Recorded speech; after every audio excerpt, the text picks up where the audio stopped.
Catus, Maximus here. Somebody will be able to tell me what brand this is because I do not know what it is. No markings on the screwdriver whatsoever.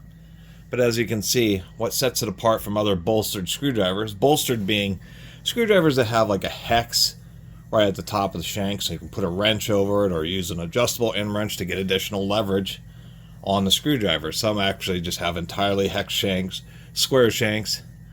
But what is not very common is having a ratchet or a square input on the handle of the screwdriver. That's actually just surprisingly not common. There's actually some Harbor Freights where they have the hex on the top of the screwdriver, but this is something that's pretty common in like 1/4-inch spinner handles, just as ultra rare in a screwdriver. This screwdriver was obviously left outside. This appears to be aluminum insert. Enough water moisture had seeped in there to actually turn it white. That's the aluminum oxide is white. We can tell because it was a surprisingly pitted and corroded shaft. We can see it's kind of corroded all the way into the screwdriver. Of course, it's not a one-piece shank, so if you put too much torque on it, theoretically you'll spin or crack apart the top of the handle.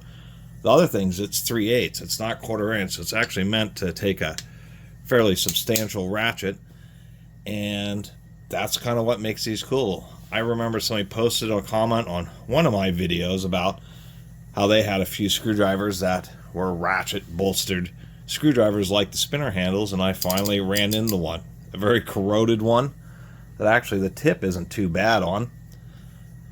In this case, with the 3/8 ratchet, and given this tip size, you would just snap that tip off before you ever came close to any issues really with breaking apart the screwdriver handle.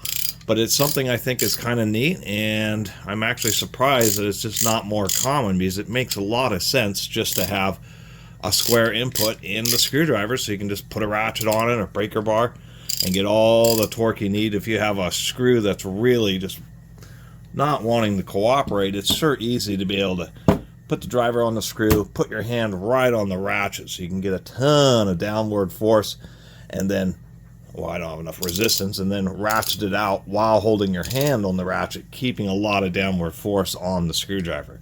So anyway, thought it was an interesting tool. I don't know the name or who made these, and hopefully somebody will be able to chime in on the comments and let me know. But nonetheless, it's a specialty and surprisingly rare type of screwdriver, even though it would make sense that they were very common. Even like Harbor Freight, they would just be, or, full sets of ratchet assisted bolstered screwdrivers, because they just make a whole lot of sense. Anyway, that's all I got for you today. Just a short little video about a unique kind of screwdriver, and just wanted to share it with y'all. Anyway, see you next time.